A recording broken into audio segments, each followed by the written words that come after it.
Hi friends, இந்த வீடியோவில் நம்ம எதை பற்றி பார்க்க போகிறோம் அப்படின்னா முட்டை பிஸ்னஸ் பற்றி தாங்க பார்க்க போகிறோம். அதாவது முட்டைகள் வந்து எந்த இடங்களில் வாங்கினா கம்மியாக இருக்கும், அதேமாதிரி எந்த மாதிரி இடங்களில் வந்து அதிக அளவில் முட்டைகளை வாங்கிக்குவாங்க, எத்தனை நாள் வச்சு நம்ம அதை சேல்ஸ் பண்ணலாம், அப்புறம் எந்த இடங்களில் அதிகமான டிமாண்ட் இருக்குது, முட்டைகள் அதிக அளவில் வாங்குவாங்க அப்படிங்கிற விஷயமும் இந்த வீடியோவில் சொல்ல போகிறேங்க. அதே மாதிரி இதில் இருக்கக்கூடிய நீங்கள் ரொம்ப தெரிஞ்சுக்க வேண்டிய கவனிக்க வேண்டிய ஒரு முக்கியமான விஷயத்தை பற்றியும் நான் லாஸ்ட்டில் சொல்கிறேங்க. ஓகே ஃப்ரெண்ட்ஸ், வாங்க இந்த வீடியோக்குள்ளே போகலாம். நீங்கள் இன்னும் நம்ம சேனலை சப்ஸ்கிரைப் பண்ணலை அப்படின்னா சப்ஸ்கிரைப் பண்ணிக்கோங்க. அப்படியே பக்கத்தில் இருக்க பெல் ஐக்கானையும் கிளிக் பண்ணிக்கோங்க. அப்போ தான் நாங்கள் போகிற நெக்ஸ்ட் வீடியோ உங்களுக்கு உடனே வரும். ஃபஸ்ட்டு வந்து முட்டைகள் வாங்கணும், முட்டைகளுக்கு வந்து அதிகமாக நல்லா உற்பத்தி பண்ணுற இடம் அப்படின்னா அது வந்து நாமக்கல் தாங்க. அதிக அளவில் உற்பத்தி பண்ணுறாங்க, அதே மாதிரி விலையும் கம்மியாக இருக்கும். நீங்கள் வந்து இப்போ முட்டைகள் வாங்கணும் அப்படின்னா நீங்கள் நியூஸ் பேப்பரில் டெய்லியுமே ஒரு 2-3 நாள் தொடர்ந்து பாருங்கள். பார்த்துட்டு அதில் ரேட்டு எப்போ குறையுதோ, ஒரு நாள் ஏறும் ஒரு நாள் குறையும். எப்போ ரேட் குறையுதோ அந்த மாதிரி டைமில் நீங்கள் போய் பாருங்கள். நீங்கள் புதுசாக பிஸ்னஸ் பண்ண போகிறீங்க அப்படின்னா உங்களுக்கு முட்டை விலைகளை பற்றி அந்தளவுக்கு தெரியாது. அப்படிங்கிறப்ப நீங்கள் டெய்லியும் வாட்ச் பண்ணுங்கள். தொடர்ந்து ஒரு வாரம் இல்லை 10 நாள் இல்லை 2-3 நாள் உங்களுக்கு ஏற்ற மாதிரி, உங்கள் கம்ஃபர்டபுளுக்கு ஏற்ற மாதிரி நீங்கள் பாருங்கள். பார்த்துட்டு எப்படி ரேட் குறைஞ்சிட்டே வருதா இல்லை ஏறிட்டு போகுதா அப்படிங்கிறப்ப பாருங்கள். டக்குன்னு ஒரு டைம் குறையும் போது நீங்கள் அந்த மாதிரி டைமில் போய் பர்ச்சேஸ் பண்ணிட்டு வந்துடுங்க. அதுவும் இன்றைக்கி காலையில் நீங்கள் நியூஸ் பேப்பரில் பார்க்குறீங்க அப்படின்னா அன்றைக்கி மதியம் 12 மணி வரைக்கும் தாங்க அந்த ரேட்டு.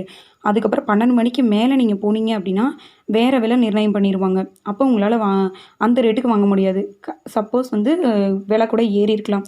ஒரு முட்டைக்கு 10 பைசா அப்படின்னு வச்சா கூட நீங்கள் ஒரு 10,000 முட்டை 20,000 முட்டை வாங்கும்போது உங்களுக்கு அது கொஞ்சம் பட்ஜெட் அதிகமாகவே வருங்க. அதனால் நீங்கள் அதை கவனத்தில் வச்சுக்கணுங்க. அதே மாதிரி பார்த்தீங்க அப்படின்னா முட்டைகள் வந்து ஹோல்சேல் பண்ணுற கடைகள்னு இருக்கும். அந்த மாதிரி உங்களுக்கு பக்கத்தில் இருந்துச்சு அப்படின்னா அந்த மாதிரி கடைகளில் போய் வாங்கலாம். அப்படி இல்லை அப்படின்னா நீங்கள் வந்து நாமக்கல் தாங்க ஒரு நல்ல பெஸ்ட்டான இடம் முட்டை வாங்க. இங்கே வந்து நீங்கள் வாங்கிக்கலாங்க. இங்கே வந்து பார்த்தீங்கன்னா நாட்டுக்கோழி முட்டை, அதே மாதிரி வந்து பிராய்லர் கோழி முட்டை, காடை முட்டை, இது எல்லாமே சேல்ஸ் பண்ணுவாங்க. நீங்கள் எந்த முட்டை வேணுமோ அந்த முட்டை வாங்கிக்கலாம். ஆனால் கண்டிப்பாக பிராய்லர்ஸ் முட்டை கிடைக்கும். நாட்டுக்கோழி முட்டை வந்து சில ஏரியாங்களில் மட்டும்தான் கிடைக்கும். அதை நீங்கள் வந்து விசாரிச்சிங்கனாவே உங்களுக்கு நல்லாவே தெரியுங்க. அடுத்த செகண்ட் பார்த்தீங்க அப்படின்னா எந்தெந்த இடங்களில் அதிக அளவில் சேல்ஸ் பண்ணலாம் அப்படின்னு பார்க்கலாங்க. ஃபஸ்ட்டு வந்து பார்த்திங்க அப்படின்னா மளிகை கடைகள். இந்த மளிகை கடைகளில் பார்த்தீங்க அப்படின்னா உடையாத முட்டை, அதாவது நல்ல முட்டை மட்டும்தாங்க வாங்கிக்குவாங்க. நீங்கள் உடஞ்ச முட்டையை மளிகை கடைகளுக்கு சேல்ஸ் பண்ணவே முடியாதுங்க. உடஞ்ச முட்டை சேல்ஸ் பண்ணோம் அப்படின்னா அதுக்கு ஏற்ற 3 இடங்கள் இருக்குங்க, 4 இடமே இருக்குங்க. அது என்ன அப்படின்னா பேக்கரி, அதுக்கப்புறம் இந்த ஹோட்டல், பார், அப்புறம் வீடுகள். இந்த மாதிரி இடங்களில் பார்த்தீங்க அப்படின்னா அதிக அளவில் முட்டைகள் யூஸ் பண்ணுவாங்கங்க. அது பர்டிகுலராக சொல்ல போகணும் அப்படின்னா பேக்கரி, ஹோட்டல், பார்ஸ் இங்கே வந்து ரொம்பவே அதிகமாக யூஸ் பண்ணுவாங்க. வீடுகளில் பார்த்தீங்க அப்படின்னா ஓரளவுக்கு குறைஞ்ச அளவில் யூஸ் பண்ணுவாங்க. உடஞ்ச முட்டையும் வாங்குவாங்க, வீடுகளுக்கு வந்து உடையாத முட்டையும் வாங்குவாங்க. நீங்கள் எந்த 2 முட்டையும் கூட நீங்கள் எடுத்துகிட்டு போய் சேல்ஸ் பண்ணலாங்க.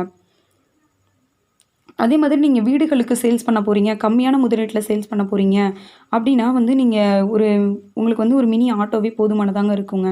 அதுக்கு வந்து இன்வெஸ்ட்மெண்ட் நீங்கள் போடுறது ஒரு 10,000 போட்டிங்கனாவே போதுங்க.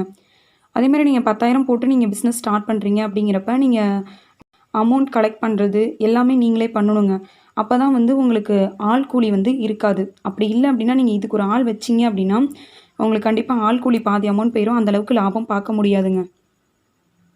அதனால் நீங்கள் வந்து கம்மியான அமௌண்ட்டில் இன்வெஸ்ட் பண்ணும்போது கண்டிப்பாக ஒரு ஆள் வச்சுக்கவே கூடாதுங்க. நீங்களே ஓனாக பண்ணணும். அதே மாதிரி நீங்கள் ஒரு நாளைக்கு ஒரு 10,000 முட்டையாவது விற்றா தான் உங்களுக்கு நல்ல லாபம் கிடைக்குங்க. இல்லை நான் கொஞ்சம் பெரிய அளவில் சேல்ஸ் பண்ணலான்னு நினைக்கிறேன், எனக்கு எவ்வளோ அமௌண்ட் ஆகும், எந்த மாதிரிலாம் நான் அதுக்கு இது பண்ணணும் அப்படின்னு நீங்கள் கேட்டிங்க அப்படின்னா நீங்கள் என்ன பண்ணலாம் அப்படின்னா வந்து உங்களுக்கு 10க்கு 10 ரூம் தேவைப்படுங்க. அது வந்து மார்க்கெட் பக்கத்தில் இருந்துச்சு அப்படின்னா உங்களுக்கு ரொம்பவே நல்லா யூஸ்ஃபுல்லாக இருக்கும். நீங்கள் எடுத்துகிட்டு போய் கடைகளுக்கோ இல்லை மற்ற இடங்களுக்கோ கொடுக்கறதுக்கு உங்களுக்கு ரொம்பவே கம்ஃபர்டபுளாகவும் ஈஸியாகவும் இருக்குங்க. அந்தளவுக்கு வந்து டிரான்ஸ்போர்ட் செலவு ஆகாதுங்க. அந்த மாதிரி பண்ணிக்கலாங்க. அதே மாதிரி நீங்கள் இந்த மாதிரி சேல்ஸ் பண்ணுறீங்க, ஒரு கடை ஒரு ரூம் ஒன்று வாடகைக்கு எடுக்கிறீங்க, வாடகைக்கு எடுத்து சேல்ஸ் பண்ணுறீங்க அப்படின்னா கண்டிப்பாக உங்களுக்கு இன்வெஸ்ட்மெண்ட் அதிகமாக தேவைப்படும். குறைஞ்சது 1 லட்சத்துலேருந்து 1.25 லட்சம் வரைக்கும் ஆகுங்க. நீங்கள் அந்த இடம் பார்க்குறத பொறுத்து, முட்டைகள் கொள்முதல் பண்ணுறத பொறுத்து அது ரேட் மாறுங்க. அதே மாதிரி நீங்களே எல்லா வேலையும் செய்ய முடியாது. இப்போ நீங்கள் வந்து ஒரு பெரிய அளவில் பண்ணும்போது பார்த்தீங்க அப்படின்னா நீங்கள் டெய்லி கடைகளுக்கு கொடுக்கலாம். அதே மாதிரி ஹோட்டல்ஸ், பார்ஸ், வீடுகள் இந்த மாதிரி சேல்ஸ் பண்ணுறீங்க அப்படின்னா நீங்கள் ஒத்தாளாக அதை பண்ண முடியாது. அப்படிங்கிறப்ப கண்டிப்பாக உங்களுக்கு ஹெல்ப்புக்கு கூட தேவைப்படுவாங்க. நீங்கள் மளிகை கடையில் போய் இந்த மாதிரி டைமில் வந்து உங்களுக்கு முட்டைகள் கொடுக்குறோம் அப்படின்னு சொல்லி நீங்கள் கேட்கணுங்க. ஃபஸ்ட்டு உங்ககிட்ட வாங்காமல் போனாலுமே சில டைமில் முட்டை டிமாண்ட் ஆகும். அந்த மாதிரி டைமில் நீங்கள் கரெக்டாக போய் மேனேஜ் பண்ணி கரெக்டாக முட்டையை கொடுத்துட்டீங்க அப்படின்னா உங்கள்கிட்ட தொடர்ந்து வாங்க ஆரம்பிப்பாங்கங்க. இல்ல நான் ரொம்பவே கம்மியான முதலீட்ல செய்றேன் அப்படின்னு நீங்க நெனச்சீங்க அப்படின்னா, உங்களுக்கு பக்கத்துல இருக்க கடை அ பக்கத்துல கோழி பண்ணைகள் இருந்துச்சு அப்படின்னா, அங்க போய் நீங்க வாங்கலாங்க. ஆனா மேக்ஸிமம் கம்மியான அளவுல வாங்குறீங்க. ஒரு 2000 அந்த மாரி கம்மியா மேக்ஸிமம் குடுக்க மாட்டாங்க சில இடங்கள்ல. உங்களுக்கு தெரிஞ்சவங்க மூலியமா அந்த மாதிரி நீங்க ஏதாவது ரெடி பண்ணி நீங்க போனீங்க அப்படின்னா, உங்களுக்கு வந்து உடைஞ்ச முட்டைகள் ஒரு வேள குடுப்பாங்கங்க.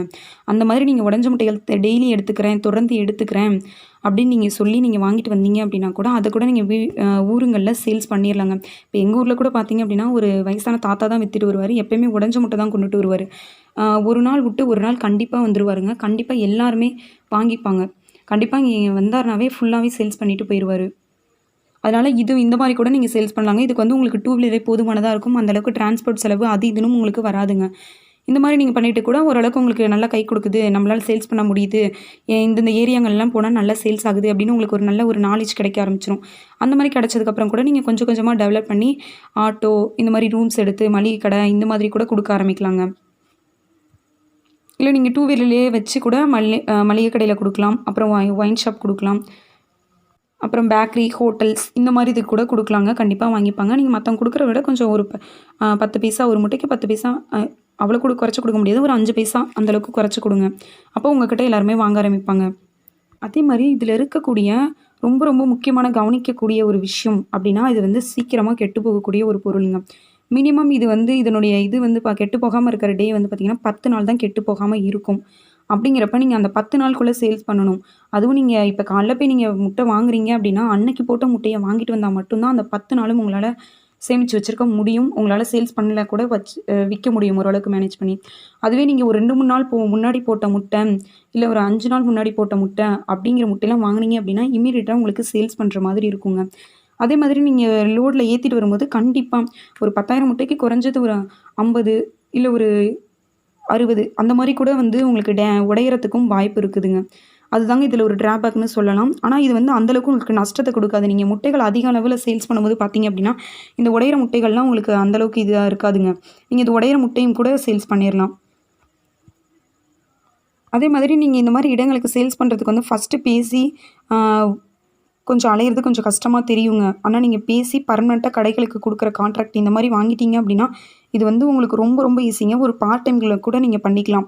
நீங்க கணக்கு வழக்கு மட்டும் பார்த்துட்டு கூட ஒரு ஆள வச்சு கூட இந்த மாரி இந்தந்த இடத்துக்கு இந்த டைம்ல சப்ளை பண்ணிரணும் அப்டின்னு ஆள் வச்சு சொல்லிட்டீங்கன்னா கூட அவங்க அந்த வேலைய பண்ணிருவாங்க. நீங்க ஏற்கனவே செஞ்சுட்டு இருக்க வேலைய விட்டுட்டு வந்து இந்த வேலைய செய்யணும் அப்டிங்கிற எந்த நெசசரியுமே கிடையாதுங்க.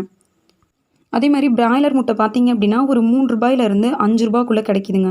காடை முட்டை அப்டின்னா, அதுவும் ரூ. 3லேருந்து ரூ. 5க்குள்ள கிடைக்கும். நாட்டுக்கோழி முட்டை அப்டின்னா, ரூ. 5லேருந்து ஒரு 8, 9 அந்த ரேஞ்ச் அளவுக்கு விக்கிறாங்கங்க.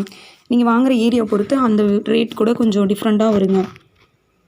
உங்களுக்கு முட்டை பிஸ்னஸ் பண்ணணும் அப்படின்னு கண்டிப்பா ஆர்வம் இருந்துச்சு அப்படின்னா, நீங்க வந்து நல்லா 4 இடத்துக்கு போய் ஏறி இறங்கி பாருங்க. எந்த மாரி முட்டைகள்லாம் இருக்கு அப்படிங்கிறதையும் பார்த்து வாங்குங்க. அதேமாரி சில இடங்கள்ல வந்து அழுக்கு முட்டைகள் அப்படின்னு சொல்லி கொஞ்சம் ரேட் கம்மி பண்ணி கூட குடுப்பாங்கங்க. கொஞ்சம் உங்களுக்கு அன்னைக்கு ரேட்ட விட நாங்க குறைச்சு தரேன்னு சொல்லி குடுப்பாங்க. ஆனா பார்த்தீங்க அப்படின்னா, அதில வந்து கொஞ்சம் பழைய முட்டைகள் கூட கலந்து விட வாய்ப்பு இருக்குது. அதேமாரி அழுக்கு முட்டைகள் ஆ அந்த மாரி முட்டைகள் கூட வருங்க. நீங்க அந்த மாரி அழுக்கு முட்டைகள் வாங்குனா கூட அந்த அளவுக்கு சேல்ஸ் ஆகாதுங்க. நீங்க இல்லன்னா அத ஒரு ஆள் வச்சு கழுவி அதுக்கப்புறம் சேல்ஸ் பண்ற மாதிரி இருக்கும். இதுக்கான செலவும் உங்களுக்கு அதிகமா ஆகும். அதனால நீங்க அதையும் பார்த்துக்கோங்க. அன்னைக்கு ரேட்டுக்கே வாங்குனாலும் சரி, நீங்க தரமானதா அன்னைக்கு போட்ட முட்டையா பார்த்து வாங்கிக்கோங்க. அதுவும் நீங்க காலைல ரேட் பார்த்தீங்கன்னா, 12 மணிக்குள்ள நீங்க முடிஞ்ச அளவுக்கு போய் வாங்கிக்கோங்கங்க. அப்பதான் உங்களுக்கு நீங்க பார்த்த ரேட்டுக்கு உங்களால வாங்க முடியும். ஏன்னா ஒரு முட்டைக்கு ஒரு 5 பைசா ஏறுனா கூட பார்த்தீங்க அப்படின்னா, நீங்க போட்ட பட்ஜெட்ட விட அதிகமா வரும். அமௌண்ட் வந்து அதிகமா வரும். உங்களுக்கு அப்ப நீங்க நெனச்சது ஒண்ணா இருக்கும். வாங்குன ஒரு விலையா இருக்கும். விக்கிறதுக்கு அதுக்கும் கொஞ்சம் டிஃப்ரெண்ட் ஆகுங்க. அதனால அதையும் கொஞ்சம் யோசிச்சு பண்ணுங்கங்க. Okay friends. இந்த வீடியோ உங்களுக்கு பிடிச்சிருந்துச்சு அப்படின்னா, லைக் பண்ணுங்க, கமெண்ட் பண்ணுங்க, ஷேர் பண்ணுங்க. நெக்ஸ்ட் வீடியோல பார்க்கலாம் ஃப்ரெண்ட்ஸ்.